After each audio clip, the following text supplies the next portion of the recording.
ஆண்டவரும் இரட்சகருமாகிய இயேசு கிறிஸ்துவின் நாமத்தினாலே உங்கள் யாவருக்கும் என்னுடைய அன்பின் வாழ்த்துதலை தெரிவித்துக் கொள்கிறேன். கர்த்தர் நல்லவர், அவர் நன்மையை மாத்திரமே செய்வார். இந்த நாளின் வேத தியானத்திற்காக அப்போஸ்தலர் நடவடிக்கைகளை நம்ம தியானிப்போம். தி ஆக்ட்ஸ் ஆஃப் த அப்போஸ்டல்ஸ் இல்லைங்களா? ஸோ இந்த புத்தகத்தை தியானிக்கிறது ரொம்ப ரொம்ப ரொம்ப ரொம்ப முக்கியமானது. ஏன் பார்த்தீங்கன்னா இது வரலாறு புத்தகம், கிறிஸ்தவ வரலாறு புத்தகம், ஹிஸ்டரி ஆஃப் கிறிஸ்டியானிட்டி. ஸோ இந்த புத்தகம் ரொம்ப ரொம்ப ரொம்ப தவறாக கையாளப்பட்ட ஒரு புத்தகம். ஏன் பார்த்தீங்கன்னா இங்கத்துல இருந்து தான் எத்தனையோ பிரிவுகள் என்ன ஆயிடுச்சு, பிரிஞ்சு போயிருக்கிறாங்க. ஒருத்தர் சொல்கிறாங்க நாங்கள் பென்டிகாஸ்ட்னு சொல்கிறாங்க, கேட்டுக்கிட்டீங்க இல்லையா? ஒருத்தர் சொல்கிறாங்க இங்கே இந்த அதிகாரத்தில் தான் சர்ச்சு உருவாச்சு, பர்த் ஆஃப் சர்ச்சுன்னு சொல்கிறாங்க இல்லைங்களா? அப்போஸ்தலர் 2. அப்படி ஒவ்வொருத்தர் என்ன பண்ணுறாங்க, அவங்களுடைய டீச்சிங்ஸை இதுலேருந்து தான் என்ன பண்ணுறாங்க எடுக்கிறாங்க. நம்ம கூட இந்த அப்போஸ்தலர் நடவடிக்கையிலிருந்து தான் நம்மள்தும் உருவாச்சு. அதையும் நம்ம பார்க்க போகிறோம். இதில் இது ரொம்ப பெரிய புத்தகம். புதிய ஏற்பாட்டிலே த செகண்ட் லாங்கஸ்ட் புக் இது தாங்க. அப்போ ஃபஸ்ட்டு லூக்கா எழுதின சுவிசேஷன் ரூல், த காஸ்பல் ஆஃப் லூக் தான் லாங்கஸ்ட் புக்கு இதில் புதிய ஏற்பாட்டில். அடுத்தது அப்போஸ்தலர் நடவடிக்கைகள். இன்னொரு விஷயம் தெரியுங்களா, இது 2 எழுதினவரும் ஒரே நபர் தான். அவர் யார்? லூக்கா. ஸோ நான் இன்ட்ரோடக்ஷனோடு ஸ்டார்ட் பண்ணலான்னு நினச்சேங்க. இன்ட்ரோடக்ஷன் தான் இன்னைக்கு. நான் என்ன நினச்சேன் பார்த்தீங்கன்னா, இதை இன்ட்ரோடக்ஷனாக கொடுக்க அதை தயார் பண்ணலான்னு பார்த்தீங்கன்னா போயிட்டே இருக்குங்க. ஏன்னா 28 அதிகாரங்கள் இதில் நிறையா விஷயங்கள் அடங்கியிருக்கிற வாசை. நிறையா இன்ட்ரோடக்ஷனுக்கே ஒரு 3-4 பாடங்கள் எடுத்துட்டோன்னு நினைக்கிறேன். 3-4 ஹவர்ஸ் ஆகிடுங்க இன்ட்ரோடக்ஷனு. யாருன்னா அவ்வளோ இன்ட்ரடக்ஷன் கொடுப்பாங்க? நாங்கள் மட்டும் தான் வித்தியாசமாக புரியுதுங்களா இல்லைங்களா? ஏன்னா இது ரொம்ப முக்கியமான ஒரு புத்தகங்க. இதில் எவ்வளோ கள்ள உபதேசங்கள் இதிலேருந்து எடுத்து போதிக்கிறாங்க பாருங்கள். அப்போஸ்தலர் நடவடிக்கைகள் என்ன புத்தகம் பார்த்தீங்கன்னா டிரான்சிஷன் புக்குன்னு சொல்லுவாங்க. அதாவது மாறுதலின் புத்தகம். டிரான்சிஷன் புக் அப்படின்னா எதுலேருந்து மாறுச்சு வந்துச்சுங்களா? கேள்வி வந்துச்சிங்களா? நான் கவனிச்சுக்கோங்க. இந்த புத்தகத்தை நம்ம தியானிக்கிறப்போ எனக்கு நிறையா சத்துருக்கள் எழும்புவாங்க. நிறைய பேர் என்னை வெறுப்பாங்க, பாஸ்டருங்க நிறைய பேர் வெறுப்பாங்க. ஏன்னா பார்த்தீங்கன்னா காலங்காலமாக தவறாக போதித்துட்டு வந்ததே இவங்களையும் ஃபாலோ பண்ணுற வாசை. இப்போ நான் சொல்கிறதெல்லாம் அதில் இல்லாத போது அவங்களுக்கு கோவம் வரும், ஏற்றுக்கொள்ள கஷ்டமாக இருக்கும். எனக்கும் கொஞ்சம் கஷ்டமாக தாங்க இருந்துச்சு. கேட்குறோம், நம்ம எல்லாரும் கேட்குறோம் ஆண்டவர்கிட்ட, ஆண்டவரே எனக்கு சத்தியத்தை கற்றுத்தாங்க, காட்டுங்கன்னு. ஆண்டவர் என்ன பண்ணுறாரு, சத்தியத்தை கற்று தந்தார், காட்டினாருங்க. ஆனால் அதை காட்டியிருந்தோம், அது கீழ்படிக்கிற மனம் இல்லாத ஆயிடுச்சு. ஆமாங்க, 6 மாதம் 1 வருஷம் கிட்ட அதை ஏற்றுக்கொள்ளவே முடியல, ஜீர்ணிக்க முடியல. ஏன் பார்த்தீங்கன்னா நம்மளுக்கு போதிச்சவங்கெல்லாம் எல்லாம் டீச்சர்ஸு, கமெண்டேட்டர்ஸு, பாஸ்டர்ஸ் இவங்கெல்லாம் பார்த்தீங்கன்னா ஒன்று சொல்கிறாங்க. ஆனால் ஆண்டவர் இங்கே வேற சொல்கிறாரு. எக்ஸாக்ட் ஆப்போசிட்டாக இருக்குது, கான்ட்ரரியாக இருக்குது. அது எப்படி ஏற்றுக்கிறதுனே புரியலங்க. விளங்குச்சிங்களா இல்லைங்களா? ஆனால் ஆண்டவர் சொல்லி ஏற்றுக்கொள்ளணுமா இல்லையா? ஸோ இது கேட்குறப்போ உங்களுக்கும் இந்த கேள்விகள், இந்த பிரச்சனைகள் எல்லாம் வரும், 100% வரும். ஸோ 15 அதிகாரம் மாத்திரம்தான் நம்ம தியானிக்க போகிறோம். அப்போஸ்தலர் நடவடிக்கைகள் வெறும் 15 சாப்டரு. அதுக்கப்புறம் நம்ம திருப்பி எங்கே போக வேண்டியது இருக்குது? எபேசியர் நிருபத்திற்கு போகணும், நம்மளுடைய டாக்டரின்ஸ்க்கு. ஸோ இதில் நிறையா விஷயங்கள் நீங்கள் ஏற்றுக்கொள்ள மாட்டீங்க. இல்லை இது கள்ள உபதேசம், தப்பாக போதிக்கிறான்னு நீங்கள் சொல்லுவீங்க. பரவாயில்ல, இருந்தாலும் நீங்கள் என்ன பண்ணுங்க, கேளுங்க. தப்பாக இருந்தாலும் என்ன பண்ணுங்க, யார்தோ என்னென்னத்தையோ போதிக்கிறானுங்க, பண்ணுறானுங்க, கூத்து கும்மால அடிக்கிறான், அவங்களதெல்லாம் கேட்குறீங்களே, இது கேளுங்க. ஏன் அப்படி நான் சொல்கிறேன்னா, இங்கே கேட்டுட்டு வராப்பவே ஒரு காலகட்டத்தில் பரிசுத்த ஆவியானவர் உங்களுடைய மனக்கண்களை திறப்பார். அதில் எந்த சந்தேகமும் கிடையாது. இந்த அப்போது எதெல்லாம் தப்புன்னு நீங்கள் போட்டு வச்சுருந்தீங்களோ அதை நீங்களே ரைட் மார்க் போட்டுக்கிட்டீங்க. விழுங்குதுங்களா இல்லைங்களா? கேள்வி இருந்தால் கேளுங்க, அதுக்கு நான் பதில் கொடுக்குறேன். சொல்லுவது புரிஞ்சிச்சிங்களா? ஏன்னா எல்லாமே தப்புங்க. இது மாறுதலின் புத்தகம். நியாயப்பிரமாணத்திலிருந்து கிருபைக்கு எப்படி மாறிச்சுன்ற புத்தகம். பேதுருவுடைய ஊழியத்திலிருந்து பவுலுடைய ஊழியத்திற்கு எப்படி மாறிச்சு, ராஜ்யத்தின் சபையிலிருந்து கிறிஸ்துவின் சரீரமாகிய சபைக்கு எப்படி மாறிச்சு. புரியுதுங்களா? பார்த்தீங்களா? இப்போவே நிறைய பேருக்கு ஷாக் ஆகுது. பாருங்க, நான் எப்பவுமே சொல்கிறேன்னு தான் திருப்பி சொல்கிறேங்க, பைபிளை விட்டு வெளியே போகவே மாட்டேன். எனக்கு எல்லாமே ஃபைனல் எது தான்? ஆண்டவருடைய வசனம் தான், பைபிள் தாங்க ஹிஸ்ட்ரி. இந்த ஹிஸ்ட்ரிக்கு விட்டுட்டு நான் வெளியே ஹிஸ்ட்ரிக்கு போகவே மாட்டேன். ஸோ நான் வசனம் ஒவ்வொன்றா சொல்கிறப்போ நீங்கள் பைபிளை திறக்கணும். திறந்தால் தாங்க நீங்கள் கற்றுக்கொள்ள முடியும். பைபிளை திறந்து பார்த்தா தான் நீங்கள் கற்றுக்கொள்ள முடியும். நான் சொல்கிறது உண்மையா தப்பான்னு நீங்கள் பார்க்கணும். இன்னைக்கு நிறைய பேர் அதெல்லாம் பார்க்காத வசதான், ஓ இவருக்கு இவ்வளோ அனுபவம் இருக்குதுப்பா, இவர் எவ்வளோ வருஷமா கிறிஸ்தவராக இருக்கிறார், எவ்வளோ பெரிய பாஸ்டர், எவ்வளோ பெரிய ஆகும் அப்படின்ட்டு பைபிளை திறந்து பார்க்காம ஏமாந்து போயிட்டு இருக்கிறாங்க. ஏன்னா சரியா வேதத்தை படிக்கிறது இல்லை. சரியா படிக்கிறது இல்லைன்னா நான் கொடுத்தாங்க சரியா படிக்கிறது. எனக்கு தமிழ்லாம் தெரியாது, இங்கிலீஷ் கூட அவ்வளோலாம் தெரியாதுங்க, நான் அவ்வளோலாம் படிக்காதவன், நான் ஒரு முட்டாள். உண்மையாக அது தாங்க, ஓப்பனாக சொல்லிடுறேன், ஃபஸ்ட்டே சொல்லிடுறேன். எங்கள் ஸ்கூலில் வந்து 100 பேர் இருந்தாங்க, அதில் 100வது நான். அப்போ நான் எவ்வளோ வடிகட்டின முட்டாளுன்னு உங்களுக்கு புரிஞ்சிருக்கும். அதை வச்சு எப்படியோ ஓட்டி செகண்ட் பியூசிக்கு எப்படி வந்தேன்றது பெரிய விஷயம், அதெல்லாம் சொல்லக்கூடாது. ஸ்கூல் மானமரியாதை, காலேஜ் மானமரியாதை போயிடும். சொல்ல வந்தது என்னன்னா, நான் படிக்கிறப்போ தவறு ஏற்படும். ஏன்னா நான் கூட்டி தான் படிப்பேன். நான் அந்த படிக்கிறத பற்றி பேசலை. உங்களில் வந்து எத்தனையோ பேர் பிஹெச்டி பண்ணிக்கிறீங்க, எவ்வளோ இல்லைங்களா, எம்காம் பிகாம் எவ்வளோ பெரிய பெரிய படிப்பெல்லாம் படிச்சிருக்கிறீங்க. உங்களுடைய அந்த ப்ரொனவுன்சியேஷனில் வந்து எந்த தவறுகள் பிழைகள் வராதுன்னு எல்லாருக்குமே தெரியும். நீங்கள் அவ்வளோ அறிவாளிங்க, நல்லா தான் படிப்பீங்க. புரியுதுங்களா? நான் சொல்லுறது அந்த தவறான படிக்கிறது கிடையாது. அந்த தவறு நான் படித்தா திருத்திக்கலாம், மன்னிப்பிட்டுக்கலாம். தப்பாக படிச்சுட்டேன், திருப்பி படிக்கலாம், மன்னிப்பு கேட்டுக்கலாம். நான் எத்தனையோ முறை கேட்குறேன். அதில் நீங்கள் தவறு செய்ய மாட்டீங்க. அந்த படிக்கிறத பேசலைங்க. நான் இது யாருக்கு எழுதப்பட்டது, பேசிக் அதுதானங்க. நீங்கள் இந்த பைபிள்னு இல்லைங்க, எந்த புத்தகத்தை எது படித்தாலும் யார் சொல்லியிருந்து, யாருக்கு சொல்லப்பட்டது, என்ன மேட்ரு, எந்த காலகட்டத்தில் எழுதப்பட்டது, கான்டெக்ஸ்ட்னா, இதெல்லாம் பேசிக் தானே. இதுதான், இதை பற்றி தான் சொல்கிறேன். இதை நீங்கள் தெரிஞ்சுக்கின்னு படித்தா தான் கரெக்டாக படிக்க முடியும். ஆனால் நிறைய பேர் இதெல்லாம் பார்க்குறது கிடையாது. இவர் இந்த கமெண்டரி இல்லை இப்படி எழுதியிருக்கு, புரியுதுங்களா? இந்த ட்ரெடிஷனாக வந்து இது எல்லாத்தையும் வந்து இவங்க கற்றுக்கொண்டு அதை வந்து என்ன பண்ணிட்டாங்க, மனப்பாடம் பண்ணிட்டாங்க, மெமரைஸ் பண்ணிட்டாங்க இல்லைங்களா? ஸோ நெக்ஸ்ட் அந்த வசனத்தை படிக்கிறப்போ இதெல்லாம் அவங்க அதெல்லாம் பார்க்கறதில்ல. இது ஏற்கனவே தெரிஞ்சது தான். தெரியலனாலும் இவங்க எப்படியாக படிக்கிறாங்கன்னா, அவங்க அதற்கு வழி எப்படி காட்டிக்கிறாங்களோ அப்படியே பூரா வாசம் அவங்க தப்பாக போகிறாங்கங்க. அதுக்கு தான் சொல்கிறேன், முதல் கோணல் முற்றும் கோணல் வேதத்தை எடுத்து நீங்களாகவே. நான் இப்போ போதிக்க போகிறதெல்லாம் வந்து 6ஆம் வகுப்பு படிக்கிற பையனுக்கே தெரியுங்க, அவனுக்கே ஈஸியாக புரிஞ்சிடும். ஆனால் நிறையா பேர் இன்னைக்கு பிஹெச்டி பெரிய பெரிய பட்டம் படிப்பெல்லாம் படிச்சுக்கிறவங்களுக்கு புரியாது. ஏன்னா அவங்க இன்னமும் நான் போதிக்கிறப்பவே அவங்க மைண்டெல்லாம் எங்கேயே இருக்கும், அங்கேயே இருக்கும் பாருங்கள். அதுக்கு தான் சொன்னேன், டு லேர்ன் அன்லேர்ன். அங்கே கட்டுறதெல்லாம் விட்டுடுங்க, புதுசாக பைபிளை படிங்க, உங்களுக்கு புரியும். நான் காட்டுறப்போ உங்களுக்கு ரொம்ப அதிர்ச்சியாக இருக்குங்க.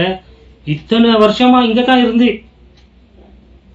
ஆனால் இது நம்ம பார்க்காத போயிட்டுமே அப்படின்னு நிறையா விஷயங்கள் உங்களுக்கு தோணும் பாருங்கள். இங்கே பழசு கிடையாது, 2000 வருஷங்களுக்கு முன்பதாக எழுதப்பட்டது தான், அது அங்கே தான் இருந்துச்சு. ஆனால் இவ்வளோ வருஷம் நீங்கள் பார்க்கல, நானும் நிறையா விஷயங்களை பார்க்கல. அப்புறம் பார்க்குறப்போ அது இங்கே தான்ப்பா இருக்குது, இதை நம்ம பார்க்காத விட்டுட்டு இருக்கிறோமேன்ற நிலைமை உங்களுக்கெல்லாம் வரும்.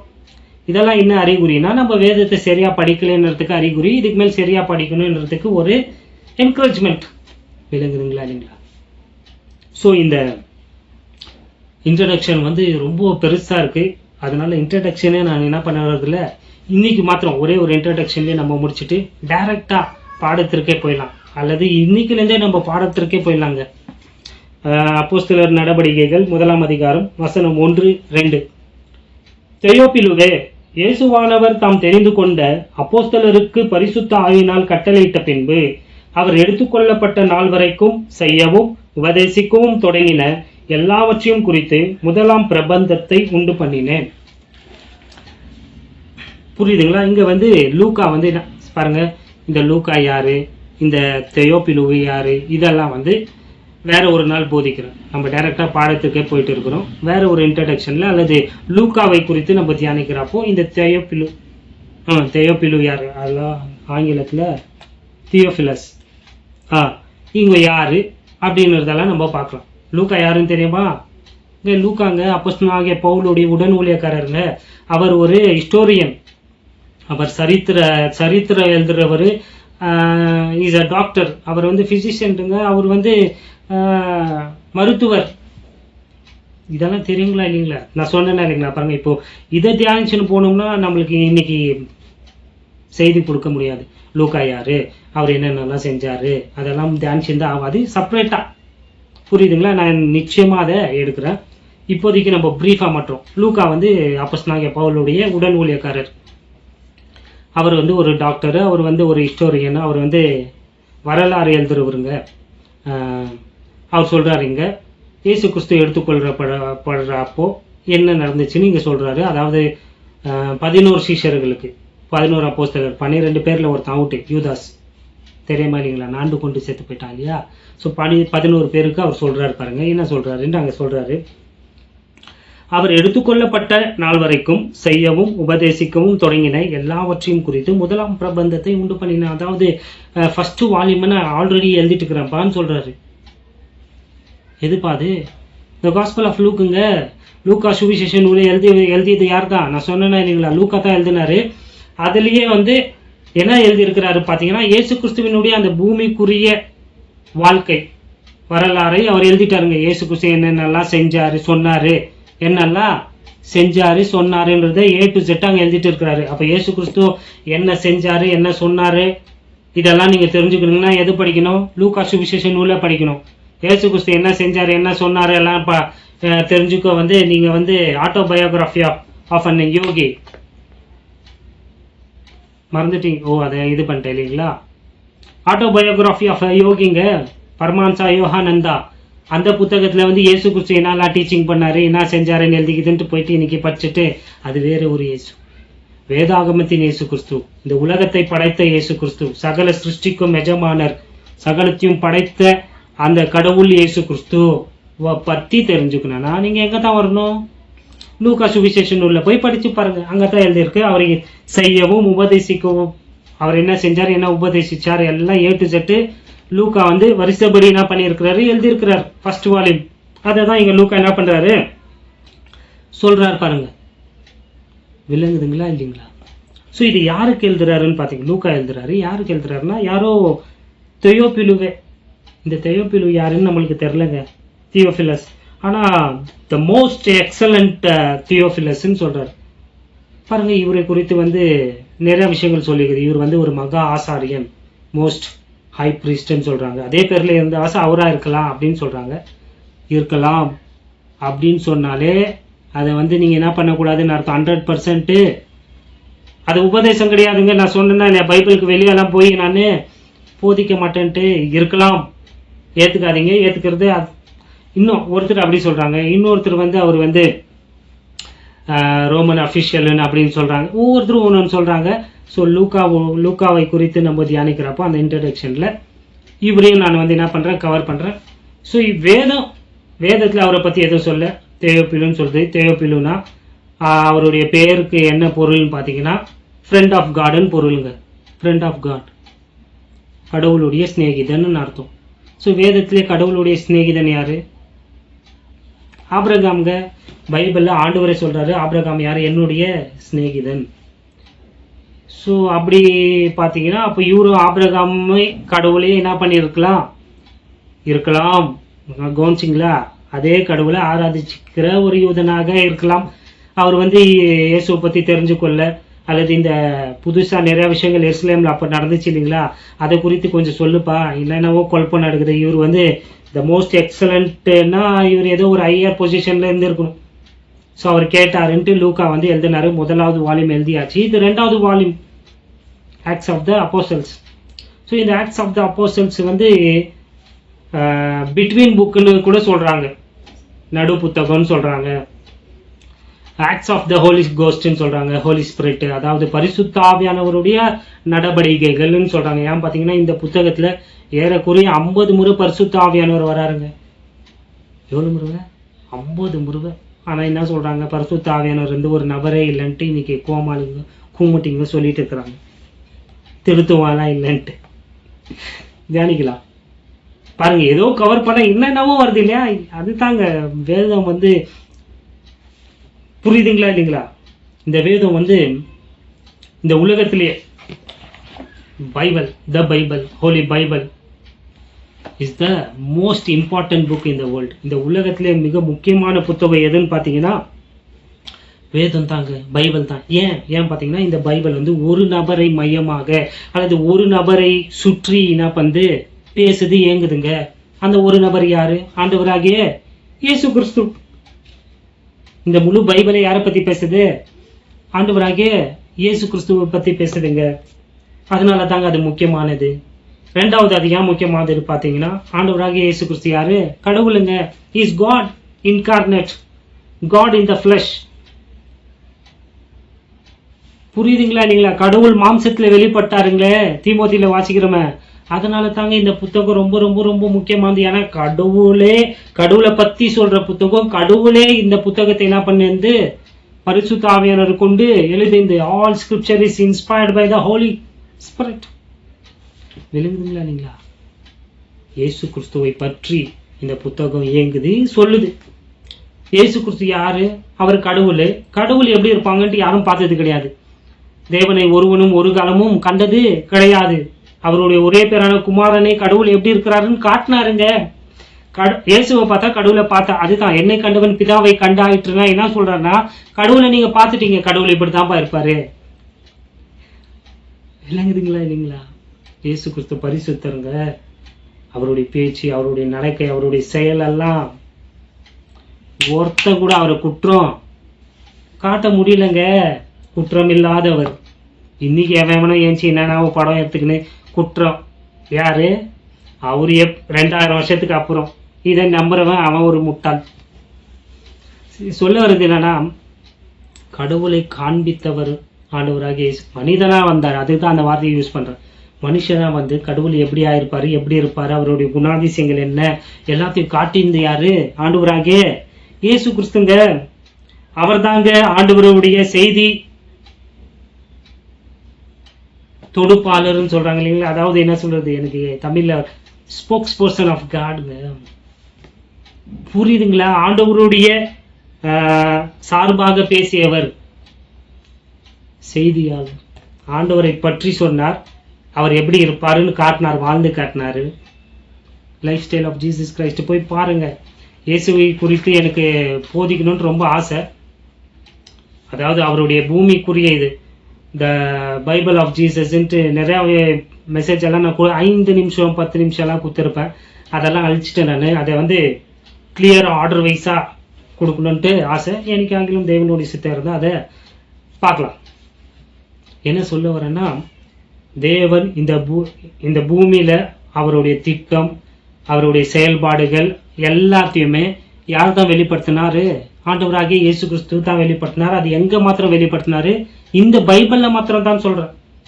இங்க இயேசுவை பத்தி எழுதிக்குது பாரு. ரிக்வேதால, மகாபாரதத்துல, ஆன பூனில 62, சைனீஸ் புத்தகத்துல, தீபெத் புத்தகத்துல, ஆட்டோபயோகிராஃபி ஆஃப் யோகானந்தா புத்தகத்துல எழுதப்பட்டிருக்கு, குரான்ல எதையும் நம்பாதீங்க. அதெல்லாம் வேற ஒரு இயேசு வாங்க இருக்கலாம்.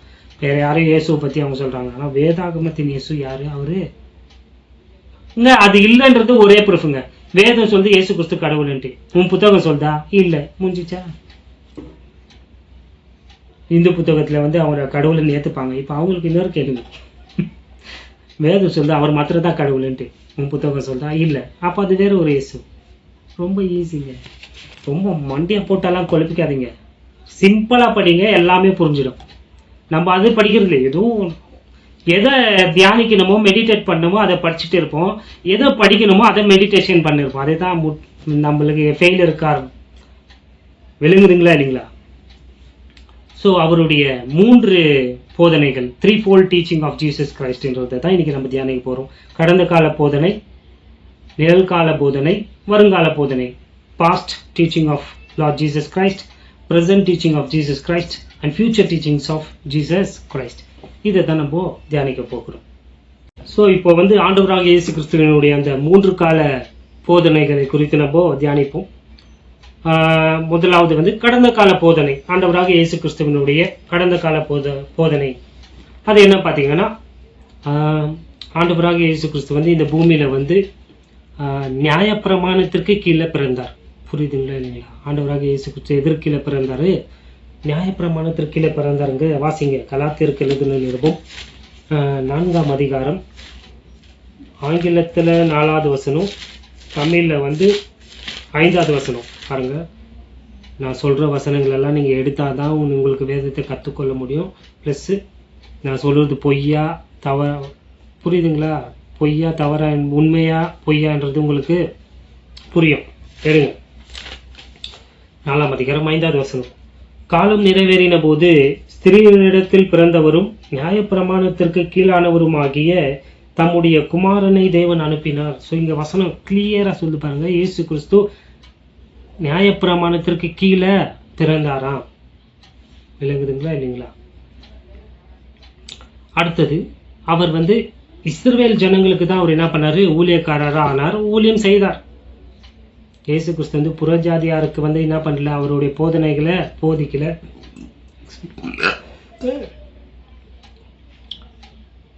இயேசு கிறிஸ்து வந்து புறஜாதியாருக்கு வந்து என்ன பண்ணல, டீச்சிங் எல்லாம் பண்ணலங்க. நல்லா கவனம் வச்சுக்கோங்க. அவர் புறஜாதியாருக்கு ஊழியம் எல்லாம் செய்யல. அவருடைய போதனை எல்லாம் யாருக்கு தான், இஸ்ரேல் நாட்டுக்கு மொத்தத்தான் இருந்துச்சு. அவர் இஸ்ரேலுக்கு தான் என்னவா மாறினார், ஊழியக்காரா மாறினார்.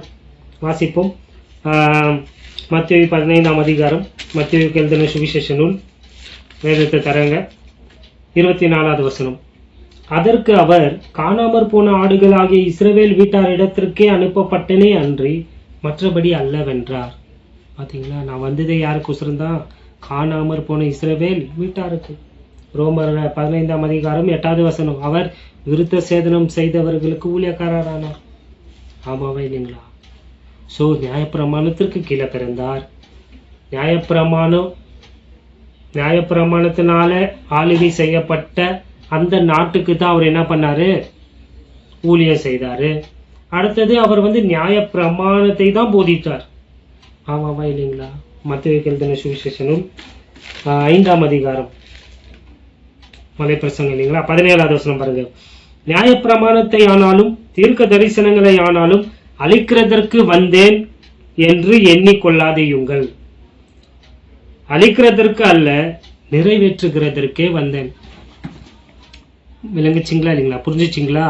நான் நியாயப்பிரமாணத்தை அழிக்க வரல, நியாயப்பிரமாணத்தை கை கொள்ள வந்தேன், அதை நிறைவேற்றதான் வந்தேன். அதுதான் லூக்கா சொல்றாரு.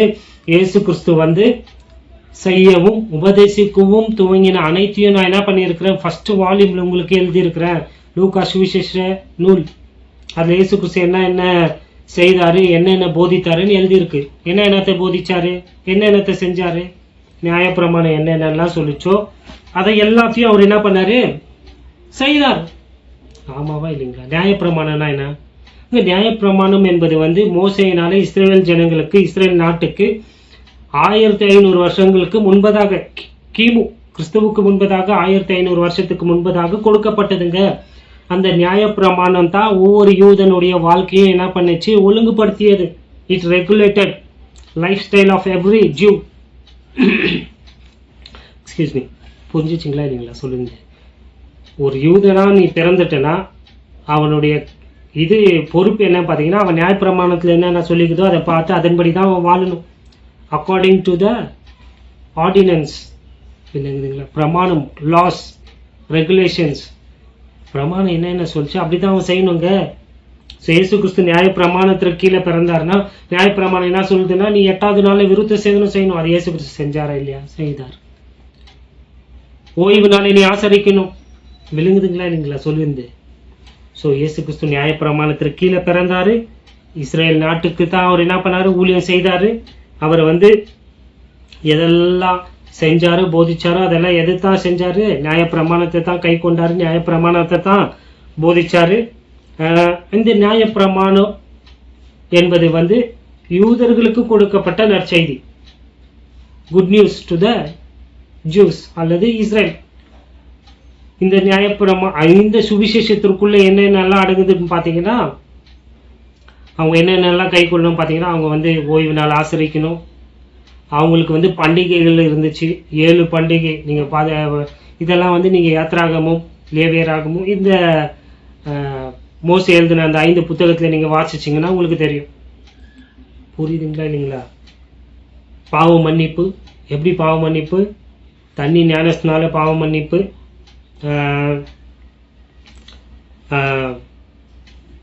நீ எல்லா பண்டிகையும் என்ன பண்ணணும், ஆசரிக்கணும். ஓய்வு நாளை வந்து நீ என்ன பண்ணணும், ஆசரிக்கணும்.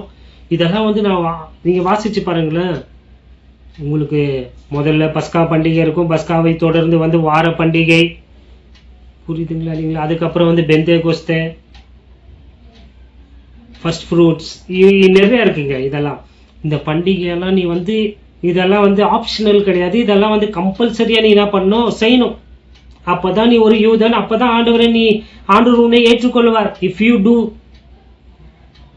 யூ ஐ வில், நீ இதை செஞ்சா நான் இதை செய்வேன், இதுதான் பிரமாணங்க.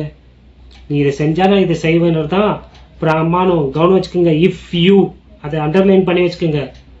ஐ வில், ஆண்டவர் சொல்றாரு. இதெல்லாம் வந்து அவங்களுக்கு ஆண்டவர் கொடுத்த நற்செய்தி. நீ இந்த கற்பனைகள் எல்லாம் கை கொண்டா நீ உன்னுடைய தேசத்துல எப்படி இருப்ப, செழிப்பா வாழுவ, சுகமா வாழுவ, உன்னை எவனும் கை வைக்க முடியாது உன் மேல, நான் உனக்கு பாதுகாப்பா இருப்பேன்.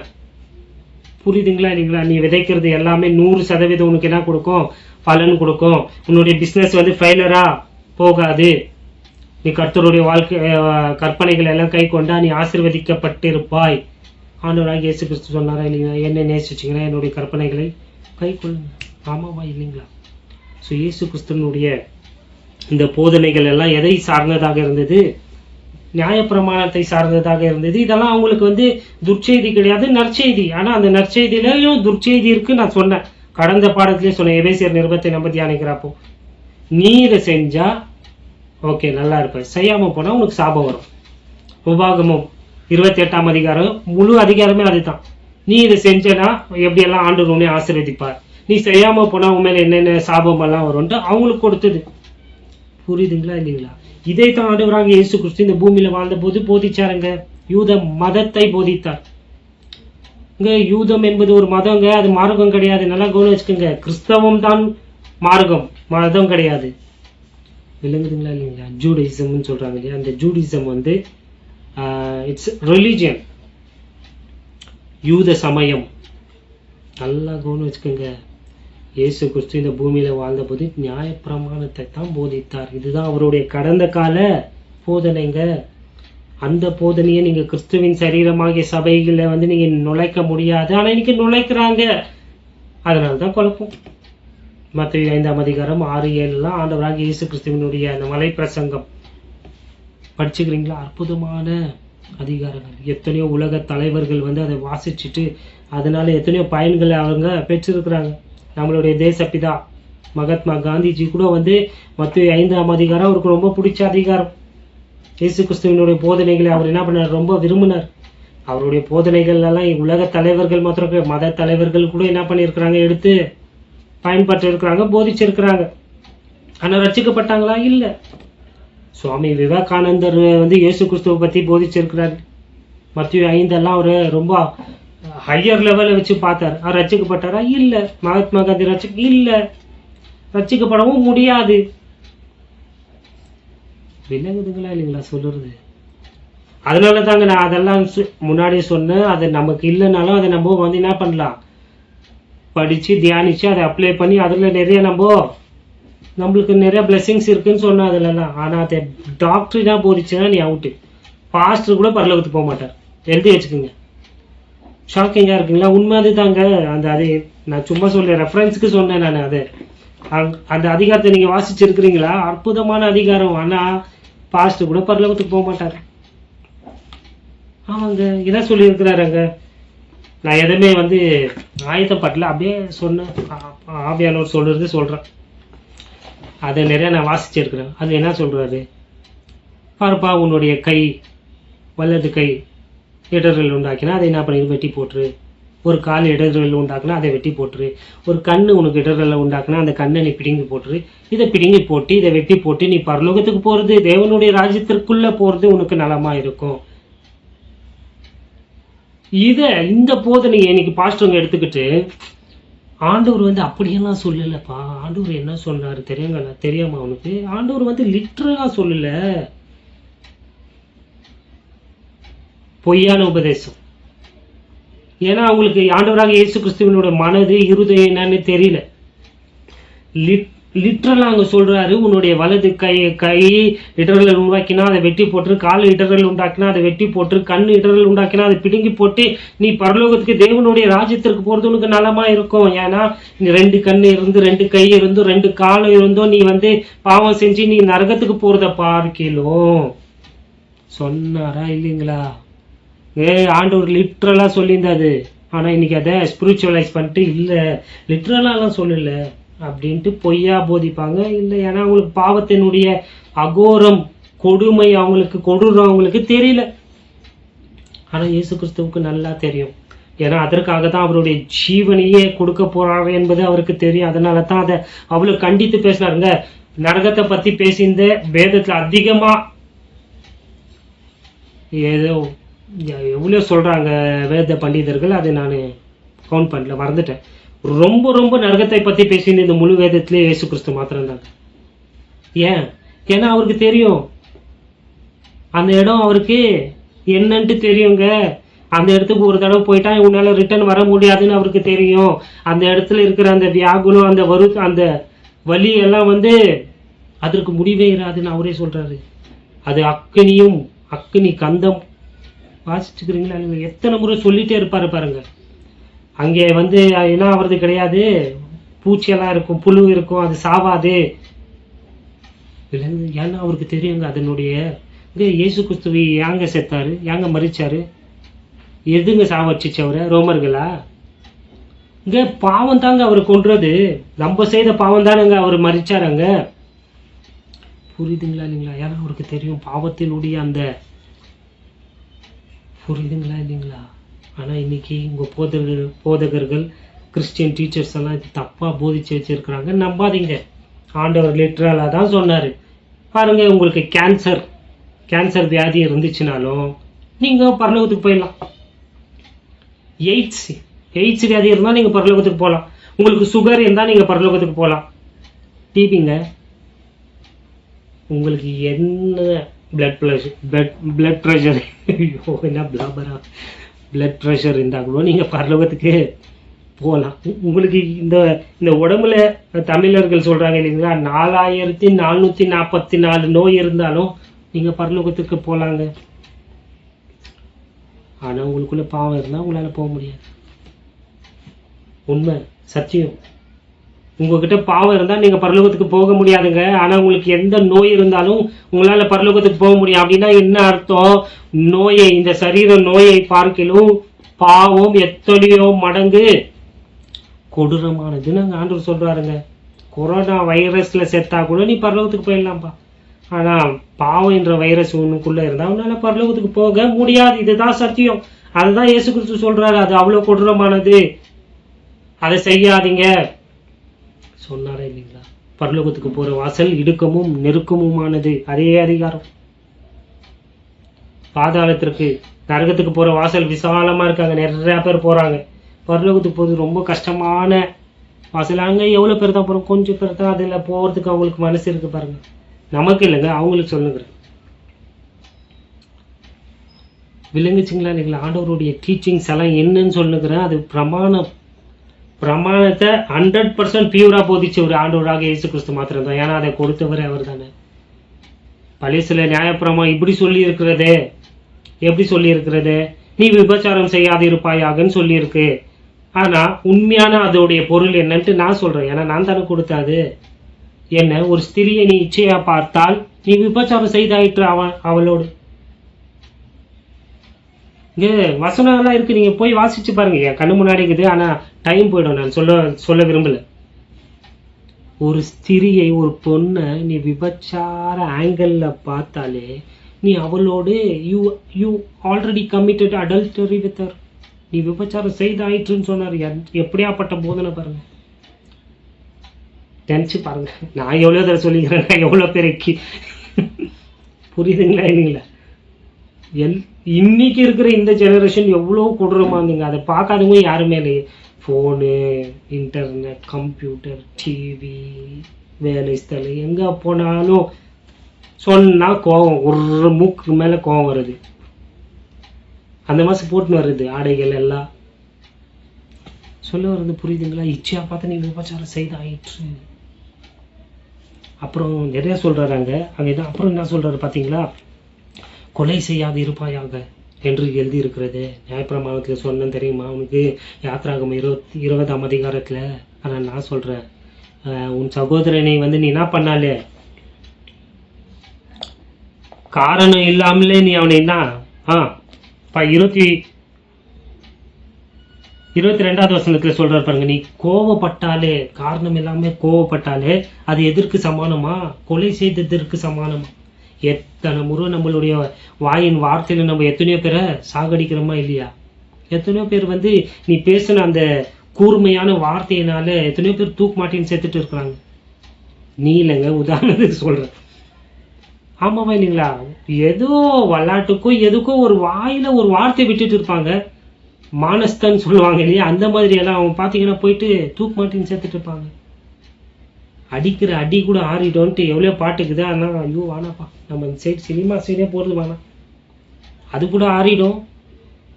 ஆனால் சொல்லடி வந்து ஆறாதுன்னு சொல்லுவாங்க. ஆமாம் இல்லைங்களா? ஆண்டவர் சொல்கிறாங்க, நான் சொல்ல பிரமாணம். ஆண்டவர் போதித்த கடந்த கால போதனையை சொல்லுங்கிறேன் நான். உன் சகோதரனை பார்த்து ஏய் முட்டாள், ராக்கா, ஃபூலிஷ், ஃபூல் அப்படின்னு சொன்னா உனக்கு எரி நடக்கும். நான் சொல்றா இல்லையா வசனம்? ஹெல் ஃபயர் 22வது வசனத்துல தான் சொல்றாரு, போய் வாசிச்சு பாருங்க, மத்தேயு 5:22. அப்படி சொல்லிட்டு வந்துனே இருக்கிறாரு பாருங்க. இப்ப எனக்கு அதுக்கெல்லாம் நேரம் இல்லை. என்ன சொல்றோம் பாத்தீங்கன்னா, நியாயப்பிரமாணத்தை அதனுடைய 100% ஆண்டவர் என்ன இதுல கொடுத்தாரோ அதை அவரே வந்து தான் இங்க எக்ஸ்பிளைன் பண்றாரு. ஏன்னா மனுஷன் வந்து அதை தவறா வந்து இன்டர்பிரேட் பண்ணிட்டான். அது அவரே சொல்றாரு, ஆண்டவராக இயேசு கிறிஸ்துவே சொல்றாரு. பெற்றவங்களுக்கு காசு கொடுக்க சொல்லி வசனம் சொல்லியிருக்கு, அவங்கள ஆனர் பண்ணுங்கன்ட்டு, உன்னுடைய பெற்றவங்களுக்கு கனம் பண்ணுன்ட்டு. ஆனா அங்க இருந்தவனுங்க என்ன பண்ணானுங்க, பரிசேயர்கள் இவனுங்கெல்லாம் வந்து, நீ வந்து பெற்றவங்களுக்கு கொடுக்கணும்னு அவசியம் கிடையாது, அந்த பணத்தை தூக்கி நீ ஆண்டவருக்கு போட்டனா பரவாயில்ல, பேலன்ஸ் ஆயிடும். அது ஆண்டவர் வன்மையாக கண்டிச்சாரா இல்லையா? பாருங்க, நீ கடவுளுக்கும் கொடுக்க வேண்டியது இருக்கு, பெற்றவங்களுக்கும் கொடுக்கணும். ஆனா இவனுங்க என்ன பண்ணானுங்கோ, பெற்றவங்களுக்கு கொடுக்க வேண்டியதை கட் பண்ணிட்டு அதை கடவுளுக்கு போட்டுட்டா சரியாயிடுச்சுன்ட்டு என்ன ஒரு எவ்வளவு தந்திரமா ஆண்டவருடைய பிரமாணங்களை மாத்தி இருக்கிறானுங்க பாத்தியா? என்ன அற்புதமான இதெல்லாம் நான் எழுதல. இதுக்கு முன்னாடி பல பிரசங்கத்தை என்னுடைய வாழ்க்கையில நிறைய போதிச்சிருக்கிறேன். ஆனா இப்படியாக நான் போதிச்சது இல்லை. என்ன சொல்ல வரேன், நியாயப்பிரமாணத்தை போதித்தார். அவர் போதித்தபடி வாழாதவங்களுக்கு எங்க தான் போவாங்க? நரகத்துக்கு போவாங்க. அவ்வளோ டஃப்பானது, அவ்வளோ ஸ்ட்ரிக்ட்ன்று நான் சொல்லிட்டு இருக்கிறேங்க. இதெல்லாம் வந்து ஆண்டவராகிய இயேசு கிறிஸ்துவினுடைய கடந்த கால போதனைகள். ஆனா இந்த போதனைகளை வந்து சாஃப்ட் ஆக்கி, இது நம்மளுக்கு தான் சொல்லியிருந்தே தவறு, ஓகே சொல்லிட்டாலும் அதை அதனுடைய 100% ஃபாலோ பண்ணதானே பண்ண மாட்டாங்க. ஆனா பண்ணவும் முடியும். அதெல்லாம் ஆண்டவராக இயேசு கிறிஸ்து சொல்லியிருந்தெல்லாம் ஒருத்தனால ஃபாலோ பண்ண முடியாங்களாங்க? முடியாது, ரொம்ப கஷ்டம். ஸ்லிப் ஆயிடுவோம். யாக்கோபுல நம்ம வாசிக்கிறோமா இல்லைங்களா, நீ 10 கற்பனையில 9 கற்பனைகளை கை கொண்டுட்டு ஒரே ஒரு கற்பனையை நீ கை கொள்ளாம போயிட்டா நீ 10 கற்பனையும் மீறியதாக தான் பொருள். நான் சொன்னாரா இல்லைங்களா? யாக்கோபுல டிஸ்கிரிப்ஷன் பாக்ஸ்ல வசனம் கொடுக்குறேன், புரியுதுங்களா இல்லைங்களா? ரொம்ப ஜாக்கிரதையா இருங்க. பாஸ்டவங்க போதிக்கிறாங்கன்றது அவங்களுக்கு எது சூட் ஆகுதோ அதை எடுத்துக்கிறது, எதெல்லாம் சூட் ஆகலையோ அதை விட்டுறது, எதெல்லாம் ஈஸியாகிறதோ அதை எடுத்துக்கிறது, கஷ்டமாகிறது தள்ளிடுறது, எதுலெல்லாம் ஆதாயம் வருதோ, பணம் வருதோ, தசமபாகம் வருதோ அதை எடுத்துக்கிறது, மற்றது எல்லாத்தையும் விட்டுறது. பார்த்துக்கிறீங்களா? தசமபாகம் யாருக்கு? உனக்கே கிடையாது. அது சரி, உனக்கு தான், உங்களுக்கு தான். நீங்கள் போதிக்கிறீங்களா, உங்களுக்கு தான் வச்சுக்கலாம். பைபிள் உங்களுக்கு தெரியும் இல்லைங்களா? தசமபாகம் யார்கிட்ட கொடுக்கணும்? தசமபாகம்னா 100ல் 10 100 ரூபாய் சம்பளம் வாங்கினா 10 ரூபாய் நீங்கள் ஆண்டவர் கொடுத்துடணும். 1000 ரூபாய்னா 100 ரூபாய், அப்படியே கணக்கு போட்டுக்கோங்க. 10,000 ரூபாய்னா எவ்வளோன்ட்டு 1000 ரூபாவா? புரியுதுங்களா இல்லைங்களா? இன்னைக்கு லட்சம் கணக்கில் ஒருத்தெல்லாம் கோடி ரூபாய் வாங்குறான். அவன் கொடுக்குவானாங்க? ஆனால் கொடுக்கணும், அதுதான் பிரமாணம். ஆண்டவர் சொல்றாரு 100ல் 10ல் 1 பங்கு தானே, சாரி, தசமங்கனா 10. புரியுதுங்களா இல்லைங்களா? தசம பாகத்தை நீ என்ன பண்ணும், கொடுக்கணுங்க. நீ 1000 ரூபாய் சம்பாதிச்சா 100 ரூபாய் கொடுக்கணும். ஓகே, யார்கிட்ட கொடுக்கணும்? ஆசாரியன்கிட்ட கொடுக்கணும். ஆசாரியன் எங்க இருக்கிறான்? இப்போ ஸ்பிரிச்சுவலைஸ் பண்ணுவாங்க பாருங்க, என்ன சொல்லுவாங்க, பாஸ்டர் தான் ஆசாரியன், அவுட்டு. புதிய ஏற்பாட்டில் புதிய இதில் வந்து எத்தனை ஊழியங்கள் இருக்குது? 5 ஊழியங்கள். சொன்ன மாதிரி கூட அப்போஸ்தலர் ஊழியம், தீர்க்கதரிசன ஊழியம், போதகர் ஊழியம், மெய்ப்பன் ஊழியம், சுவிசேஷகர் ஊழியம். இதில் தசமபாகம் உனக்கு தான் போய் சேரணுன்ட்டு நீ எப்படி எங்கே பைபிளில் வசனங்குது? விளங்குதுங்களா இல்லைங்களா நான் சொல்றது உங்களுக்கு?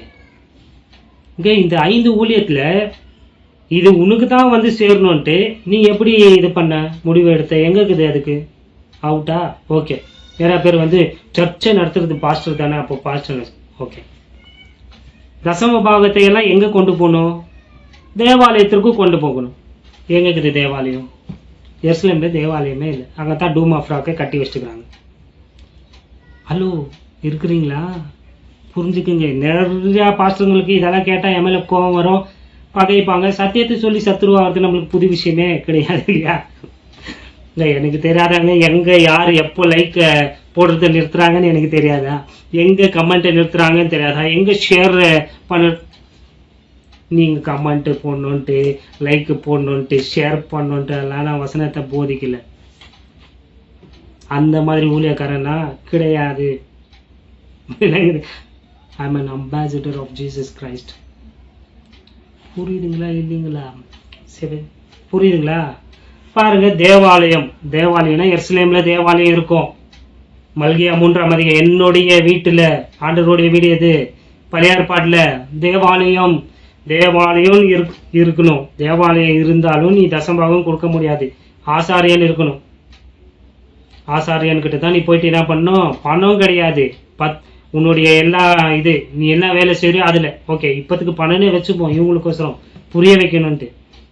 உன்னுடைய வருமானத்துல 10 பங்கு நீ எங்க கொடுக்கணும்? தசம பாகமாக ஆசாரியன்கிட்ட கொடுக்கணும். இன்னைக்கு எந்த ஆசாரியனும் கிடையாது. ஆசாரிய ஊழியெல்லாம் பழைய ஏற்பாடு.